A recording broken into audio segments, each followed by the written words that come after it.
আমার স্ত্রী আমারে বারবার দাওয়াত করেছেন, ওগো আমার কলিজার স্বামী, আপনার কাছে আমার আবদার গো স্বামী, আপনি এখন থেকে নামাজি হয়ে যান।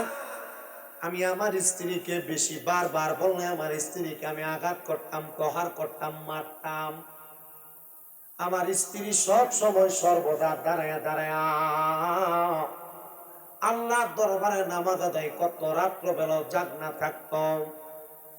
আমি যেই দিন আমার স্ত্রীকে মারতাম, প্রহার করতাম, আঘাত করতাম, আমার স্ত্রী আমার মাইরটা সহ্য কইরা ওই দিন রাত্রবেলা নামাজের সেজদার মাত্রাটা একটু লম্বা করে দিতেন, মানে সেজদাটা একটু লম্বা করে করে দিতেন।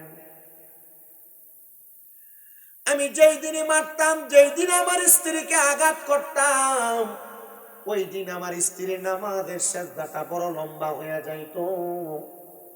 আমি একদিন হঠাৎ করে আমার স্ত্রীর লম্বা সেজদাটা দেখে আমার স্ত্রীকে প্রশ্ন করলাম, ওগো আমার স্ত্রী, তুমি তো কোনদিন এমন ভাবে লম্বা লম্বা সেজদা দিয়া নামাজ আদায় করো না।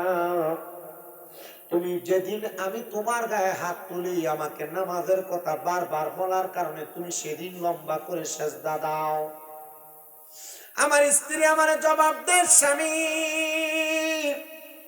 ও স্বামী শুনেন গো, আমি যেদিন লম্বা সেজদা দেই, যখন আপনি আমারে মারেন তখন আমি একজন জুলুমকারীর অন্তর্ভুক্ত হয়ে যায়, মানে আমার নাম হয়ে যায় তখন মাজলুম। কোন অন্যায় ছাড়া কোন মানুষকে মারলে যে মারে সে হয়ে জালেম, আর যে মাইর খায় সে আঘাত সহ্য করে সে হয়ে যায় মাজলুম। স্বামী গো, আমি আপনারে নামাজের কথা বলি, দিনের কথা বলি, আপনি আমারে আঘাত করেন, আপনি তখন জালেম থাকেন, আর আমি আপনার মায়ের গুলা সহ্য করি বিদায় আমি মাজলুম থাকি গো মাজলুম। ও স্বামী, আমি মাজলুম অবস্থায় সেজদার মধ্যে যে আমার আল্লাহর দরবারে আমি দোয়া করি, ও আল্লাহ, দুনিয়ার কত মানুষের দোয়া আপনি কবুল করেন গো, আমি মাজলুমের দোয়া আপনি আল্লাহ তাআলা কবুল করেন না। আমি বলি, আল্লাহ, আমি মাজলুম দোয়া করি, আপনি আমার স্বামীটারে নামাজি বানায়া দিন। আমরা ভিডিওতে একবার মারলে এরা করবে তোর ভাত খাইতাম না, কথা কন না দি। দুইবার তিনবার মারলে, প্রথমবার কোন রকম যদি মানায়ও নেই, দ্বিতীয়বার বিচার বৈঠক বইয়া কোন রকম মানায়ও দেয়, তৃতীয়বার তোর ভাত খাইতাম না, কথা কন না। আর ওই মহিলার যেই দিনই মারে ওই দিন মহিলার সেজদা বেশি লম্বা হয়। মহিলা আযাব দেওয়ার কথা, গজব দেওয়ার কথা তার স্বামীকে, কিন্তু গজব দেয় না, আযাব দেয় না, কারণ মহিলা জানে আমার আল্লাহ মাজলুমের দোয়া ফিরিয়ে দেয় না, আমার আল্লাহ মাজলুমের দোয়া কবুল করে নেয়। স্বামী আমার ডাক দিয়া কয়, এই স্ত্রী রে, আমি তোমারে এমন ভাবে আঘাত করি, আর তুমি আমার জন্য আল্লাহর কাছে দোয়া করো আমারে যেন আমার আল্লাহ তাআলা নামাজি বানায়া দেয়। আমি আমার ওই স্ত্রীর কথাটা শুনলাম, গভীর রজনীতে চিন্তা করতে করতে আমার ডান হাতের তালুটাও আমি আমার ডান গালের সাথে লাগায়া পাটারে বাঁকা কইরা আমি আমার বিছানার মধ্যে চিন্তার সাগরে ডুবে গেলাম। আমি চিন্তা করতে লাগলাম, ও আল্লাহ, আমার স্ত্রী আমার এত মোহাব্বত করে, এত ভালোবাসে। আছে দেখবেন অনেক স্ত্রী আছে যারা ধৈর্যশীল, তারা স্বামী যদি হাজার মারে, হাজার ধমক দেয়, হাজার স্বামী যদি তাদেরকে আঘাত প্রাপ্ত করে, ওই মহিলা কারোর কাছে স্বামীর নামে কোনো বিচার দেয় না। কারণ কি? কারণ কি? ওই মহিলা চায় না তার স্বামী কারোর কাছে ছোট হয়ে যাক। আমার এমন অনেক মহিলা আছে স্বামী মারা লাগে না, একটা ধমক দিলে স্বামীর নামে বানায়া বানায়া বাপের বাড়ি বাড়িতে মিছা কথা কইয়া 5 দিন 7 দিন 8 দিন পর্যন্ত বাবার বাড়িতে যায় পইরা থাকে। ও মহিলা, মনে রাখবা তুমি যদি এমন কাজ করো তাহলে তুমি জাহান্নামী। বলে হুজুর কেন? আল্লাহর নবী বলেন কোন মহিলা তার স্বামীর আদেশ ছাড়া তার বাবার বাড়িতে যাইতে পারবে না। আর আমরার মহিলারা বাবার বাড়ি তো দূরের কথা, সারা হোমনা টাউন ঘুরে চলে আসে, মহিলার কোনো খবর কেউ জানে না।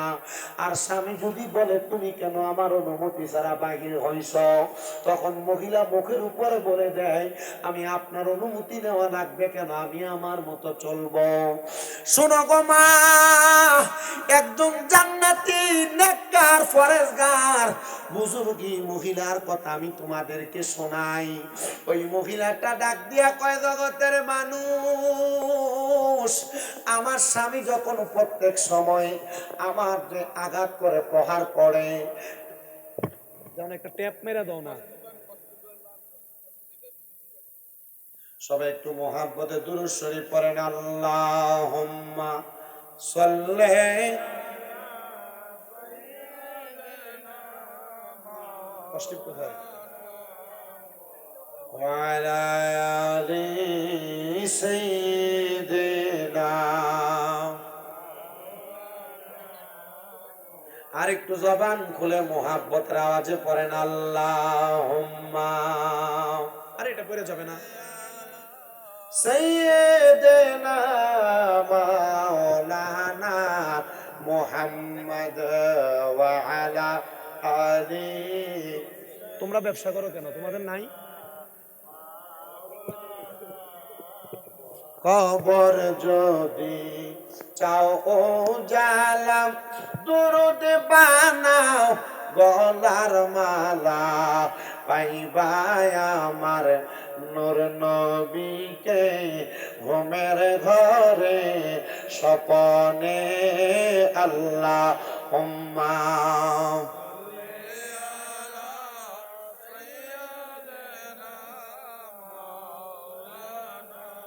মুহাম্মদ ওয়া আলা আলি সাইয়্যিদিনা।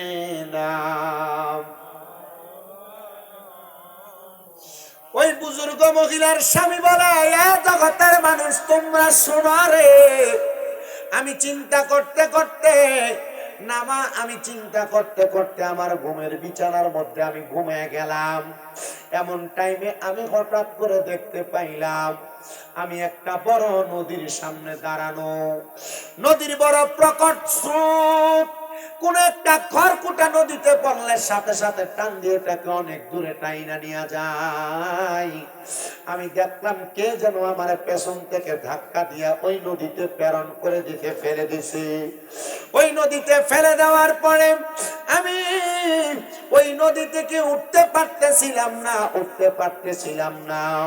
হঠাৎ করে দেখলাম গো, আমি যখন ওই নদী থেকে উঠতে পারতেছিলাম না, কে জানি উপরের থেকে 5টা দড়ি আমার দিকে এমন ভাবে ছেড়ে দিছে আমি ওঠার জন্য। আমি দেখলাম ওই দড়িগুলো যখন দেয়া দেয়, আমি একটা দড়ির মধ্যে ধরলাম, ধরার পর আমি যখন উপরের দিকে উঠতে লাগবো, এমন টাইমে আমি আবার নিচের দিকে চলে যাচ্ছিলাম। আমি আরেকটা দড়ির মধ্যে ধরলাম, হঠাৎ করে দেখলাম আমি আরো নিচে চলে যাই। আমি এবার আরেকটা 3 নাম্বার দড়িতে ধরলাম, আমি দেখলাম আমি আরো নিচের দিকে চলে যাই। আমি 4র্থ নাম্বার দড়িটার মধ্যে ধরলাম, আমি দেখলাম আমি আরো নিচের দিকে চলে যাই। আমি এবার 5ম নাম্বার দড়িটার মধ্যে যখন ধরলাম, আমি দেখলাম আমার উপর দিক থেকে 5টা দড়ি একসাথে টাইনা আমার নদীর কিনারার মধ্যে আইনা দাঁড় করায় দিছে। আমি এবার নদীর স্রোত থেকে বেঁচে গেলাম। জগতের মানুষ শোনো, আমার স্ত্রী আমার এলাকার সবচাইতে বড় স্বপ্ন তাবির কর্নেওয়ালা বুজুর্গ, যার নাম ছিল হযরত সুলাইমান শাহজুলি রহমাতুল্লাহ আলাইহি। ওনার কাছে নিয়ে গেলেন, আমার ওনার কাছে নিয়ে ডাক দিয়ে আমি বললাম, হুজুর আমি এমন একটা স্বপ্ন দেখেছি যেটার কারণে আমি বড় ভয় পাইছি। আমি কান্না করতে করতে আমি ঘুম থেকে জাগ্রত হয়েছি। হুজুর হুজুর আপনি বলেন না আমার এই স্বপ্নের কোনো ব্যাখ্যা আছে নাকি? হুজুর বলে বাবা শোনা শোনা শোনা, এই স্বপ্নটা তোমার জন্য হয়তো তোমার জীবনের সবচাইতে বড় টার্নিং পয়েন্ট। এই স্বপ্নটা তোমার জন্য তোমার জীবনের সবচাইতে ভালো একটা লক্ষণ। উনি ডাক দিয়া বলে কেমন ভালো লক্ষণ আপনি আমারে বলেন না। উনি ডাক দিয়া বলে শোনো, অন্য কোনো কারণ না, অন্য কোনো কারণ না, যে পাঁচটা দড়ি উপর থেকে তোমাকে রক্ষা করার জন্য নদীর মধ্যে পড়েছে, ওই পাঁচটা দড়ি অন্য কিছু না, দুনিয়ার কোনো স্বাভাবিক দড়ি না। ওই পাঁচটা দড়ি হইল আমার মনিবের দরবার থেকে তার বান্দাকে রক্ষা করার জন্য। 5 ওয়াক্ত সালাত, 5 ওয়াক্ত সালাত, ওই 5 ওয়াক্ত নামাজের উপরে ভিত্তি কইরা আমার আল্লাহ তাআলা তুমি বান্দারে সিগন্যাল দিয়া দিছে, বান্দা যদি 5 ওয়াক্ত নামাজ তুমি না ধরতে পারো তাহলে তোমার জীবনটা বিপন্ন, তোমার জীবনটা বিটা হয়ে যাবে। আর যদি 5টা দড়ি ধরতে পারো তুমি নাজাতের একবারে ধার পান্তে চলে যাবে। মানে তুমি যেমন ভাবে নদীর পাড়ে যা দাঁড়াইছো 5টা দড়িতে ধরার কারণে, ঠিক তেমন ভাবে 5 ওয়াক্ত নামাজ পড়ার কারণে আমার আল্লাহ তাআলা তোমাকে জান্নাতের একবারে কাছে নিয়ে রাখবে। ও মায়ার নবী রাহমাতুল লিল আলামিন নবী, কিন্তু যারা নামাজ আদায় করে না আপনি বলেন না তাদের জন্য কি কি শাস্তি রেডি করা হয়েছে? নবী আমার বলেন উম্মতের দলেরা শোনো, এক নাম্বার আউয়ালু মা ইউহাসাবু বিহি আবদি ইয়াউমাল কিয়ামাতিস সালাহ। কিয়ামতের ময়দানে সর্বপ্রথম আমার আল্লাহ তাআলা নামাজের হিসাব নিবে, নামাজের হিসাব। বলে হুজুর কি বলেন? কবরে তো প্রশ্ন করবে তিনটা, মান রাব্বুকা ওয়া মান দীনুকা ওয়া মান নাবিয়ুকা।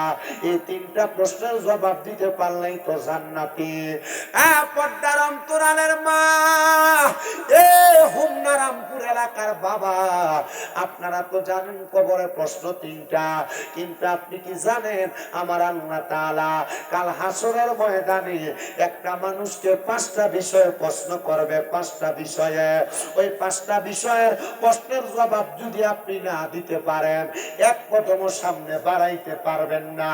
বলে হুজুর 3টা প্রশ্নের পরে আরো 5টা প্রশ্নের জবাব আমার দেওয়া লাগবে। বলে হ্যাঁ, 3টা প্রশ্ন আপনার স্বাভাবিক প্রশ্ন, কিন্তু কবরের মধ্যে হাসরের ময়দানে যে 5টা প্রশ্ন করা হবে এর মধ্যে 1 নাম্বার আমার আল্লাহ তাআলা প্রথম যে হিসাবটা নিবে ওই হিসাবটা হলো নামাজের হিসাব, ওই হিসাবটা হলো নামাজের হিসাব, ওই হিসাবটা হলো নামাজের হিসাব।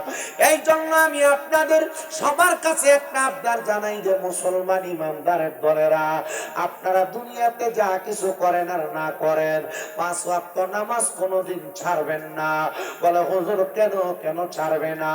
বলে নামাজ তোমার সঙ্গের সাথী, নামাজ কবরের বাতি, নামাজ তোমার সঙ্গের সাথী, নামাজ কবরের বাতি। এই নামাজে হবে 2 কুল পার, বলেন এই নামাজে হবে 2 কুল পার।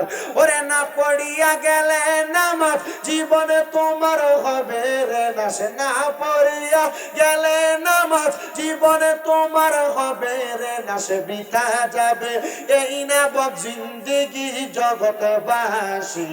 নামাজে পড়ো ওরে তাড়াতাড়ি, বলেন নামাজে পড়ো রোজা রাখো সবই জগৎবাসী, নামাজে পড়ো রোজা রাখো সবই। ইমান আর আমল ভাই কোনো কিছুর তফাৎ নাই, ইমান সারা আমলের দাম নাই, বলেন ইমান সারা আমলের দাম নাই। ইমান আর আমল ভাই কোনো কিছুর তফাৎ নাই, আমল সারা ইমানের দাম নাই। ওরে ইমান আর আমল লইয়া যাইতে পারলে কবরেতে, ইমান আর আমল লইয়া যাইতে পারলে কবরেতে শান্তি পাবি ওই দুনিয়ায় জানি জগৎবাসী।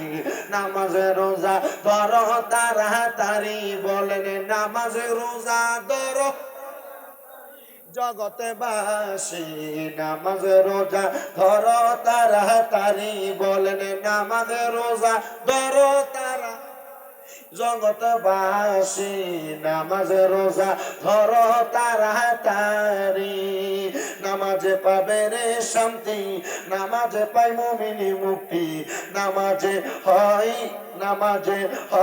জগৎবাসী মানুষের নামাজি হও জগৎবাসী, নামাজে মিলিবে শান্তি, নামাজে পাইবে মুক্তি, নামাজি হও জগৎবাসী।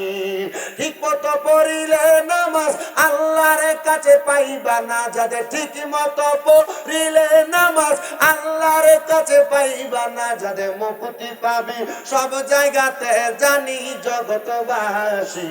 নামাজে রোজা ধরো তাড়াতাড়ি, বলেন নামাজে রোজা ধরো জগৎবাসী নামাজে রোজা। আপনারা কেমন জানি একবার আলসিয়া করে কইতাছেন, একটু মহাব্বতে কর না, এটা আমার নিজের লেখা, এটা পুরান না তো, এটা নতুন গজল, এর লেগে মহদি আয় একটু মহাব্বতে কনা নামাজে রোজা ধরো তাড়াতাড়ি জগৎবাসী নামাজে রোজা। না সবাই অন্য কইছে না, কেমন জানি একবার চুপ করে রইছে। ও আপনারা কষ্ট নিতেছেন মনে, যদি বেশি দেরি হয়ে যায়। না আমি কোনো দেরি করতাম না, আমি তাড়াতাড়ি শেষ করে দেব, খিচুড়ি ঠান্ডা হয়ে গেলে দেরি করলে লাভ হইব। একটু মহাব্বতে কর নামাজে রোজা ধরো তাড়াতাড়ি জগৎবাসী নামাজে রোজা, নামাজে মিলিবে শান্তি, নামাজে পাই মুমিনি মুক্তি, নামাজ রোজা কর মুমিনি জানি মুসলমান, নামাজে রোজা কর তাড়াতাড়ি, নামাজে মিলিবে শান্তি, নামাজে পাই মুমিনি মুক্তি, নামাজ রোজা ধর তাড়াতাড়ি।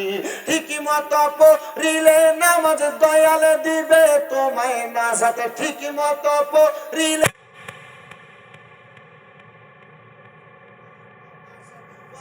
তাড়াতাড়ি, বলেন তাই তো মুমিন পর তাড়াতাড়ি জগৎবাসী নামাজে রোজা পর তারি, বলেন নামাজে রোজা ধর তাড়াতাড়ি জগৎবাসী নামাজে রোজা।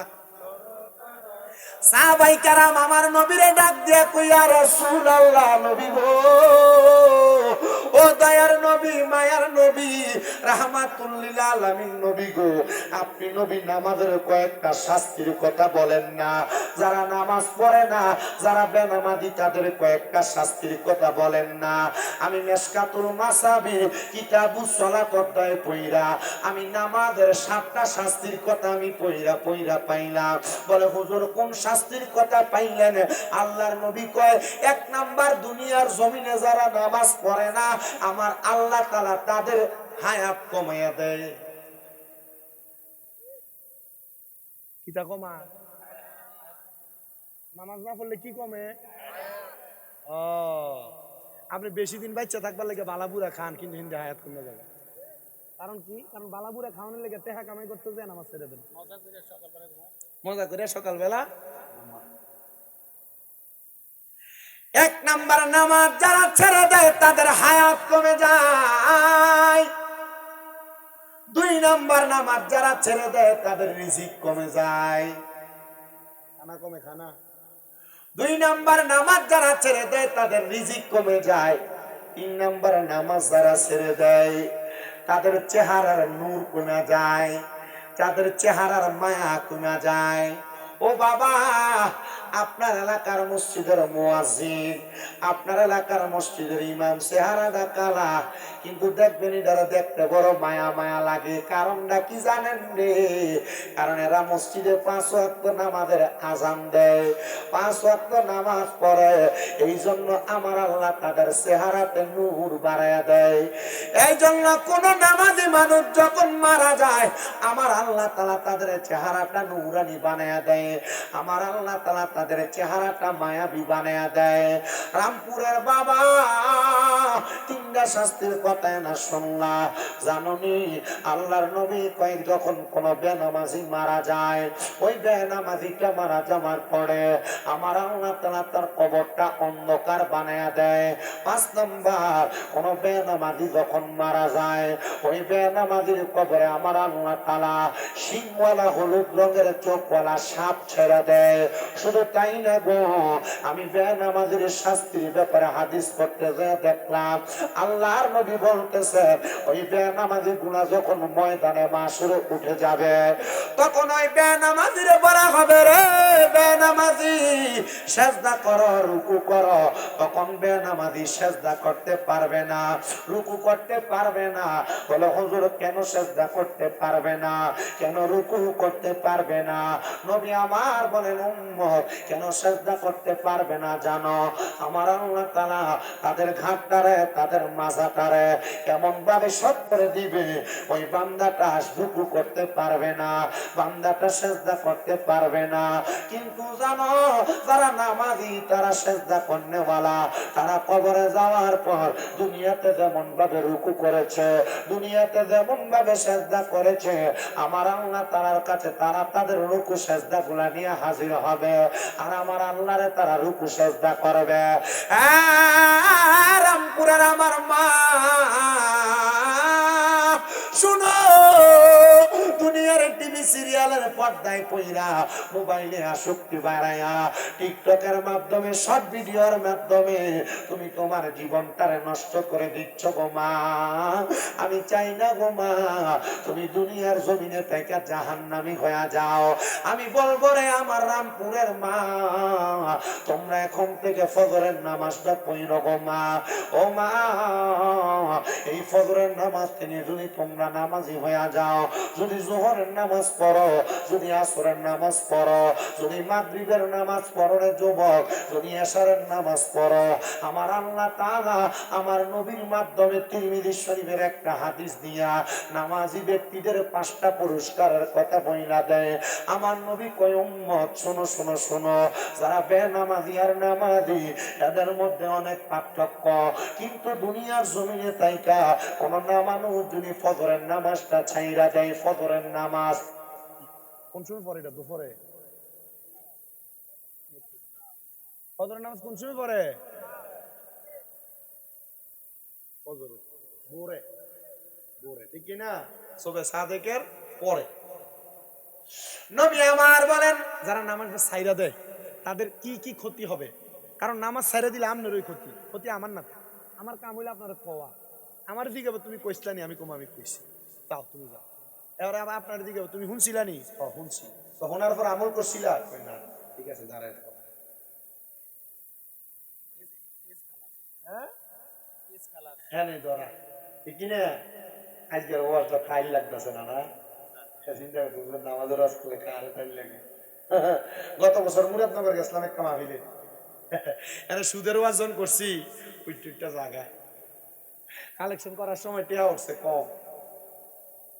আমার ঘরে যখন আমি কইলাম ভাই আপনার এলাকার মানুষ কি তো টিয়া পয়সা দেয় না মাহফিল না, যারা টিয়া দেবেন এরা উঠে গেছে কেনা, এর কাছে ওয়াজ ভাল লাগছে না। বেটা আমার ইষ্টতে ওঠার সময় পেয়েছে যে সুদের ওয়াজটা করি, সুদের ওয়াজটা কইরেন না, তা আমি সুদের ওয়াজে করছি। তো বেটার ফোলা উঠে আব্বা আপনি তো কইছেন সুদের ওয়াজ করতো না, হুজুর সুদের ওয়াজ করছে, যেটা যেটা উঠে গেছে অমুক জেঠা অমুক কাকা অমুক খালু এরা তো সুদ খায় লেগে নেড়ে গেছে গা। আমি গেলাম আরে কামলার ইমাম সাহেব সুদের ওয়াজ করছে বলে বাদ দিয়ে দিয়েছে।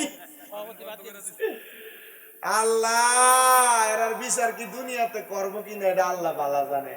আর যদি দুনিয়াতে বিচার না করে কবরে কি সময় কবরে সে ছেড়ে বেটি দেবে। সভাপতি সুদ খাতে কি ইমাম সাহেবের ভালো লাগে না? বাতুই বলে দিয়ে দিছে, দেখছেন কেটা সাক্ষী দিছে। আমি কইছি সভাপতি কি করে? সভাপতি সুদ খায় দিকে বলে ইমাম সাহেবের বাদ দিয়ে দিছে। আচ্ছা এই সভাপতির এলাকার মানুষ রাখছে গিয়ে এটা জুতা দিয়ে ফিরেছে না মানছে, এটা ডাঁট বেশি, এটা সভাপতি বানাইছে কেন? এটা জানে না সুদ খায় ঘুষ খায় হারাম খুঁটিতে মসজিদের সভাপতি বানানো যাইতো না? কালে গিয়া বল হুজুর না মসজিদে 60 ডালের সময় এদের রটি লাগছে, এটা সভাপতি কথা কয় না খা। ইমাম সাহেবের বেতনটা তো সভাপতি দেয়, তো সুদের টেহা দিয়ে বেতন দেয়। তোমরা মুখটা নামাজ হয়ে শুকির লেগা এই ইমামের পিছনে নামাজ চলে, তোমরা নামাজ হইতো না। সভাপতি বাদ দাও, ইমাম বাদ দেওয়ার আগে, কারণ হারামখোর, সুদখোর, ঘুষখোর, বদহাদম মানুষের পরের হক মেরে খাওয়ান না ব্যক্তিরে মসজিদের সভাপতি বানাইবা, ইমাম বাদ দিবা। ইমাম উচিত কথা কইলে ইটা সভাপতি মসজিদে রাখো না। আর যদি রাখো আরেকটা ইমাম যদি অন্য নামাজ ছড়াও, ওই ইমামের পেছনে নামাজ হইতো না, কারণ তোমরা সুদখোরের টেহা দিয়ে ইমামের বেতন দেও। আর আমরাই সুদকুটিরে তেল মারি, কথা কয় না কেন? ঠিক না বেঠে? এই দুষ্কুটিরে তেল মারো। টেহা টেহা যেটি সুদকুর ঘুষকুটিরে তেল মারে, এটি আরো বড় না। সুদকুরে যতলা কিসে খাইব, এটি কবরে গেলে আর সাইতে আরো বেশি করে খাইবে দিচ্ছে। শয়তানের দল কোন শয়তান। হ্যাঁ হ্যাঁ, সুদ কয়টা সুদ করে বলে কয় যে আমি 10 টাকা সুদ খাই, তো তোরা আমার 10 টাকা কম দেশ কিনলে, আমার কি কবরে গেলাম আর কম মারবো? আমরা এলাকার এমন এক সুদখোরের কথা কই, মনে একটু মনোযোগ দিয়া, নিজে মনে আছে নি ঘটনাটা? আমরা এলাকার এক সুদখোর সুদ খায়, তা আমরা এলাকার যে বেড়া এবারে থেকে সুদের টেহা ছিল 5 লাখ। কয় লাখ? কথা কেন? কয় লাখ? 5 লাখ টেহা লইছে। 5 লাখে প্রতি লাখে 30,000 করে বছরে, তাহলে এই 5 লাখে কত? 1.5 লাখ টেহা। এখন এদের সুদের টেহা লইছে, এই সুদের টেহা বাড়তে বাড়তে 12 লাখ, 12.5 লাখ টেহা হয়েছে।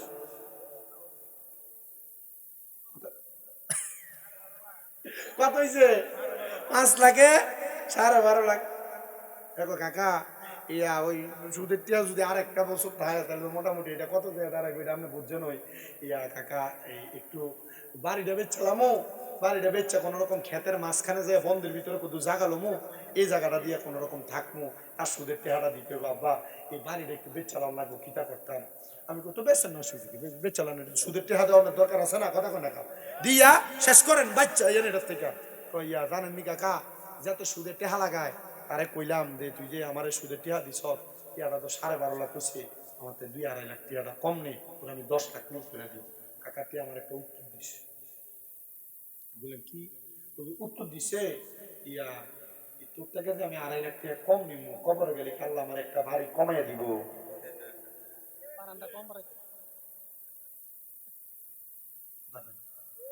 কবরে গেলে কি আল্লাহ আমার একটা বাড়ি কম দিব?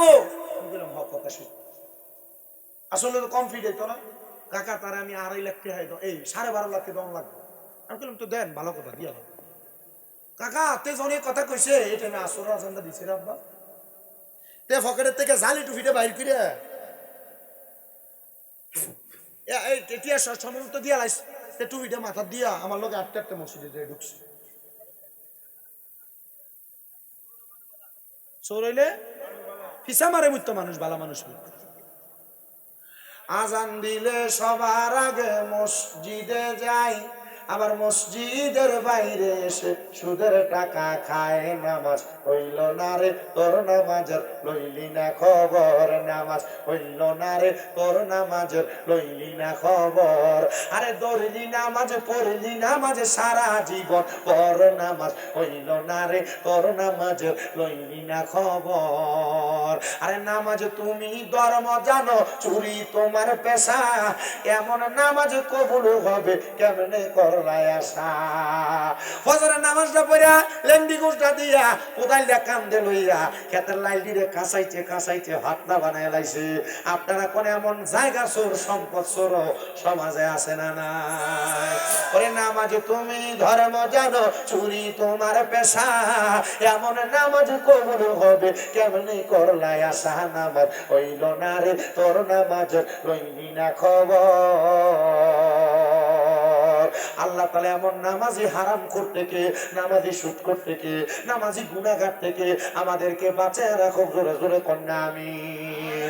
এই সোশ্যাল মিডিয়ার মাধ্যমে যারা শুনতেছো, এই সোনার বাংলাদেশের সুদ করে না, সোনার বাংলাদেশের ঘুষ করে না, সোনার বাংলাদেশের হারাম করে না, ভাই ভাতিজার জমি মাইরা খাওয়াইনারা, মানুষের ঠগাইনারা, আমি তোমার কাছে বলি পরের হক মেরে খায়া খায়া তোমরা যত নামাজ পড়ো না কেন, পরের হক মেরে খায়া খায়া তোমরা যত রোজা রাখো না কেন, পরের হক মেরে খায়া খায়া তোমরা যত ইবাদত করো না কেন, দান সদকা করো না কেন, এটা আমার আল্লাহর দরবারে কবুল হবে নুন আলিফ জবর না।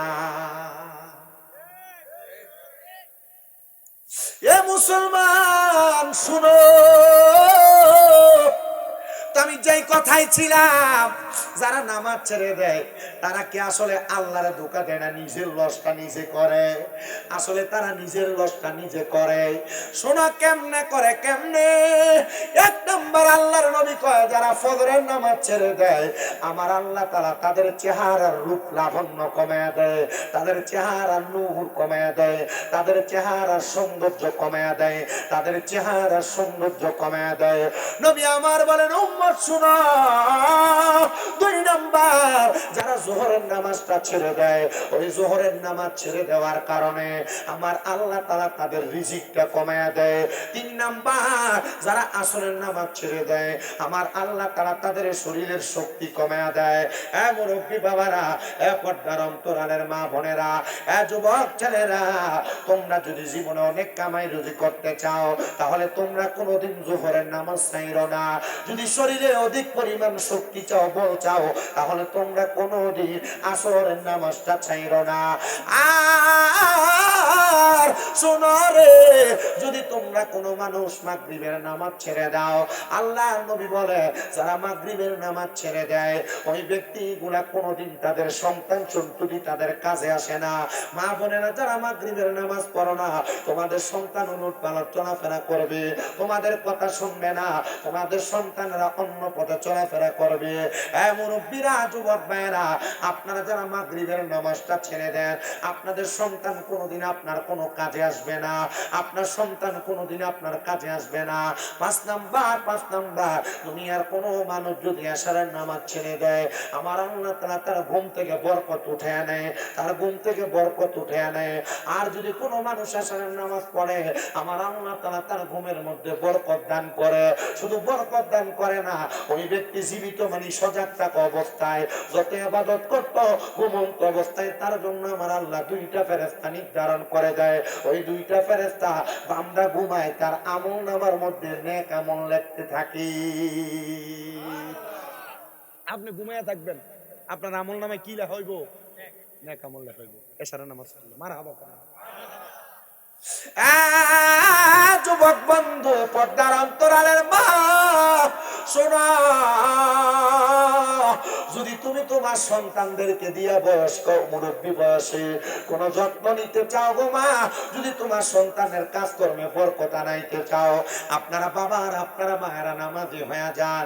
আর যদি আপনার শরীরে শক্তি চান, আসরের নামাজি হয়ে যান। যদি কামাই রুজিতে বেশি বেশি বরকত চান, আপনারা যোহরের নামাজি হয়ে যান। চেহারা কালা হইলেও মায়া আনতে চান, আপনারা নামাজি হয়ে যান, ফজরের নামাজি। রাহমাতুল্লিল আলামিন নবী গো, আপনি বলেন না পাঁচ ওয়াক্ত নামাজীদেরকে আমার আল্লাহ তাআলা আর কত বরকত দান করব। নবী আমার বলেন আল্লাহ তাআলা কি বরকত দান করবে জানো? জানো জানো আমার আল্লাহ তাআলার কোন বান্দা যদি পাঁচ ওয়াক্ত নামাজি হয়ে যায়, যখন ওই বান্দাটা রূহ কবজ করার জন্য আজরাইল আলাইহিস সালাতু ওয়াস সালাম দুনিয়াতে আগমন করবে, ওই বান্দার কপালের মধ্যে হাত দিবে রূহ নেওয়ার জন্য। বান্দার নামাজের সেজদাগুলা ডাক দিয়ে বলবে, আজরাইল আমার রূহ তুমি কপাল দিয়া নিতে পারবা না। বলে কারণ কি? বলে আমরা হলো বান্দার নামাজের সেজদাগুলা, এই জন্য বান্দার রূহ তুমি নিতে পারবা না।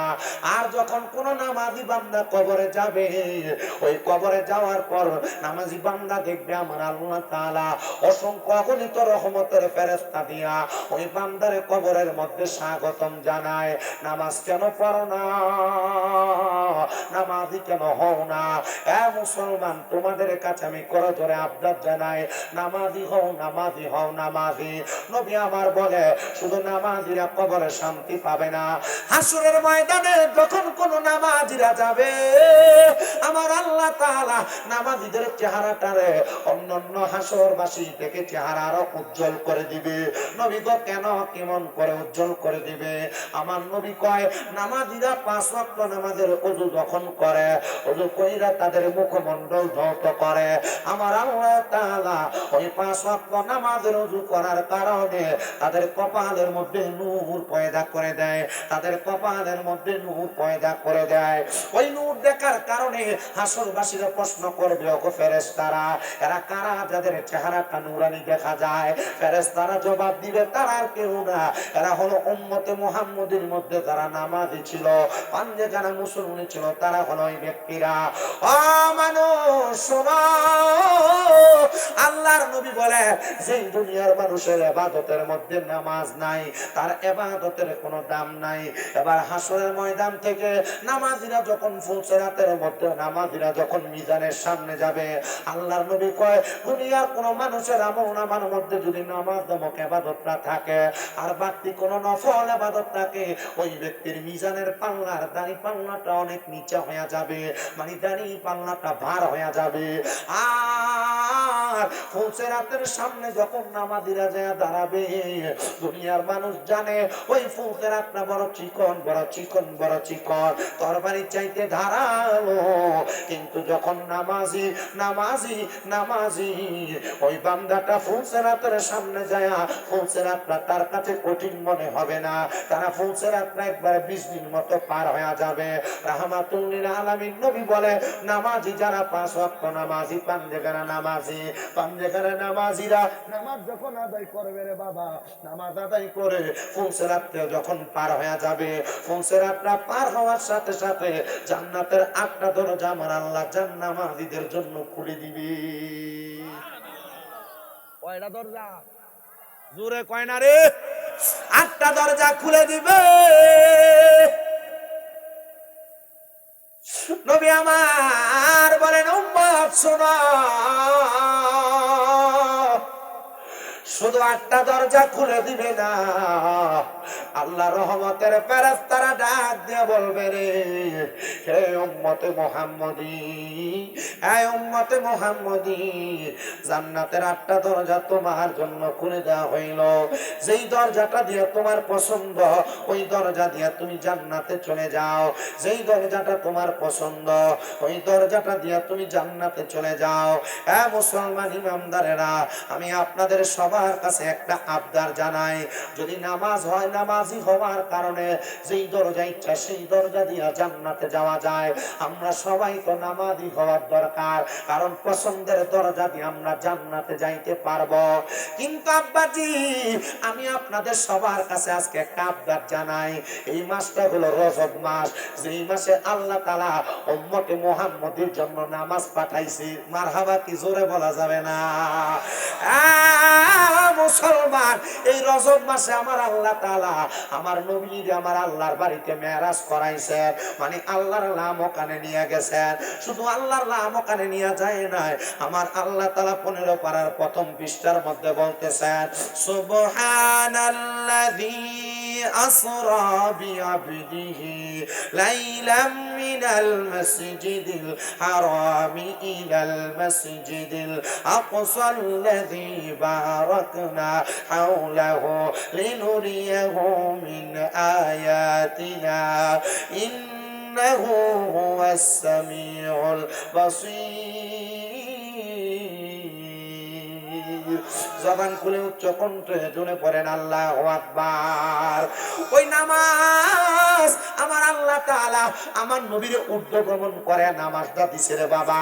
আল্লাহ কোরআনুল কারীমের আয়াতে কারিমার সুন্দর সুন্দর বঙ্গানুবাদ করতেছে।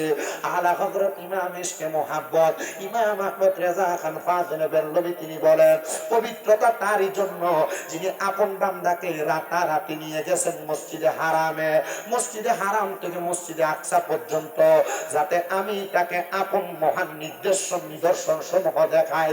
নিশ্চয়ই তিনি শুনেন এবং জানেন। শুনেন বাবা, এই মাসটা যেহেতু রজব মাস, রজব মাসের 26 তারিখ দিবাগত রাত্রে মানে 27 তারিখ যখন আগমন করে, আমার আল্লাহ তাআলা আমার নবীকে আল্লাহর বাড়িতে উদ্যোগমন করাইছেন। আসরা বিআবদিহি লাইলাম মিনাল মাসজিদিল হারামি ইলাল মাসজিদিল আকসাল্লাযী বারাকনা হাওলাহু। আমার আল্লাহ তাআলা আমার নবীজিরে মসজিদে হারাম থেকে মসজিদে আকসা কইরা, আমার আল্লাহ আমার নবীরে মসজিদে আকসা থেকে মসজিদে মামুর কইরা আমার আল্লাহ তাআলা আল্লাহর বাড়ির নাম ওখানে নিয়ে গেছে।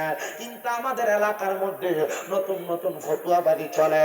শবে মেরাজের কোনো নামাজ নাই, শবে মেরাজের কোনো রোজা নাই, শবে মেরাজের রাইতে কোনো ইবাদত নাই, মসজিদের দরজা বন্ধ করে রাইখা দেয়। আপনারা কোন বাবারা এমন নতুন নতুন ফতুয়া সমাজের ভিতরে বাইর হইছে কি হয় না? মানছে এমনি নামাজ পড়ে না, কথা কয় না কেন? মানুষ তো এমনি নামাজ পড়ে না। শবে মেরাজের রাইতে মসজিদে যদি একটা মিলাদ করে, খিচুড়ির আয়োজন করে, বিরিয়ানি করে, জিলাপি করে, মানুষের নেয় মসজিদে একটু ওয়াজ নসিহত কইরা 2 রাকাত 4 রাকাত 6 রাকাত 8 রাকাত 12 রাকাত নফল নামাজ পড়ে, এই মানুষটা যদি এই রাইতের ইবাদতের ফজিলত যায় না, যদি মানুষটা নামাজি হয়ে যায় তাহলে ভালো হইব না? এখন যারা ফতুয়া দিতেছে যে নাই কিচ্ছু, যারা কয় যে নাই কিচ্ছু, তাদের কই নাই, তারা নসিবে নাই। কথা কয় না, ঠিক না বেঠে? বাবা, নামাজ যারা পড়ে তারা মেরাজও মানতে হবে। আমার নবী আল্লাহর সাথে মুলাকাত করেছেন, আল্লাহর সঙ্গে সাক্ষাৎ করেছেন, এটাকেও মানতে হবে। এটা যদি না মানে তারা নামাজ দিয়া কোনো কাম নাই, রোজা দিয়া কোনো কাম নাই। নামাজ পড়া কপাল কালা বানাইতে পারবো, এই নামাজ দিয়া কোনো কাজে আসবে না। বলে হুজুর কেন গো, হুজুর নামাজ কেন কেন কেন লাগবে? আরে বাবা, আমার নবী তো মেরাজ থেকে নামাজ নিয়ে আসছে। ওই নামাজটা আল্লাহর নবী রাহমাতুল লিল আলামিন নবীর পূর্বের যত উম্মত ছিল তারা কিন্তু 5 ওয়াক্ত নামাজ পড়ে নাই। জোরে কয় না তো, এতে কাপ না করলে গুনাহ নাই। আরে আপনারা রামপুর এত ফতুয়া করতে গেই ঠিক হয়, এতে কাপ না করলে কি নাই? আল্লাহ নবী রাহমাতুল লিল আলামিন নবীর হাদিসে মুবারাকা বলতেছে, যে এলাকার যে মসজিদের ভিতরে জুমার নামাজ হয়, কি নামাজ হয়? জুমার নামাজ, মানে এক কথায় কেন্দ্রের মসজিদ যেটাতে জুমা হয়, জুমা, এই জুমার নামাজের মসজিদের ভিতরে এতেকাফ করা ওয়াজিব। এতেকাফ করা কি? আমরা তো কোন রকম কি করি, এতেকাফ মনে করেন এলাকার বুড়া সুরা যেটা আছে এটা রাইনা দুইটা বয়াই দেয়। কারণ এলাকার সবার পক্ষ থেকে একজনও যদি না করে তাহলে পুরো এলাকার মানুষ গুনাহগার হবে। এর লাগে এটারে কোন রকম টেহাটুয়া দেয় না বয়া। এখন তো এতেকাফ ডিজিটাল, এতেকাফ হইব মোবাইল টিভি, এতেকাফের ভিতরে বিড়ি খায়, এতেকাফের ভিতরে বইয়া ছাগল দৌড়া আসেনি না। এতেকাফ করা লাগবে, মাস্ট বি, ওয়াজিব ওয়াজিব ওয়াজিব। যারা কয় এতেকাফ না করলে গুনাহ নাই, এর কাছে এটার কোনো ফতোয়াই নাই, এটার কোনো ফতোয়াই নাই, বুঝোই না, এই ব্যাপারে তার কোনো গানই নাই। আরে বাবা, ফতোয়া দিতে যে একটা ডর লাগে আমরা। আমি তো এবার কামেল পরীক্ষা, মানে এক কথায় তুমি লালিয়া থেকে ফেকার উপরে আমি কামেল পরীক্ষা দিব, এবার ফাইনাল আমার। তা আমি যে মানে ফাইনাল পরীক্ষা দিব, আমি ওয়াজের ভিতরে ফতুয়ার ব্যাপারে কোনো কথা কইতে আমি নিজের গাও কাঁপি। আর দেখবেন দাড়ি নাই, শাড়ি নাই, কোন রকম আইয়া বইয়া দেখতে একবার মুল্লুম্মা সুমার মতো লাগে। পিতা আইয়া কয় যে এটা নাই, এটা নাই, এটা নাই, কিচ্ছু নাই। সাফায় পিতার লোকে মাথারও দরকার নেই। আমরা রিমান্ডে চুরি করে নিতেছে যে আমরা বুঝতেছেন নি, ইমান লইয়া যাইতেছে গাও, আমরা বুঝতেছি না। আল্লাহ আমরা বোঝার তৌফিক। আমরা পূর্ব থেকে যেভাবে ইবাদত করে আসতেছি, আমরা ইবাদত ঠিক আছে আলহামদুলিল্লাহ কয় না তো? মুরব্বীর ওয়াজটা শুনছেন আলহামদুলিল্লাহ, তার মানে এতদিন যা করেছেন ঠিক আছে। নতুন করে আপনি সংযোজন করে আমরা ইবাদত থেকে দূরে সরাইবেন, কাম হবে নাকি? সবে মেরাজে ইবাদত আছে না নাই? কেমনে ইবাদত আছে শোনেন না, শুনলেন আপনি বুঝতে পারবেন যে ইবাদতটা কি আছে। আল্লাহ কবুল করুক। আমারে বলার তৌফিক দাও, আমিন কোন। ইয়া হাবিব ভাই, ইয়া কাবার কোনো বেশি ঠান্ডা হয়ে জায়গা কোনো না, আমি আরো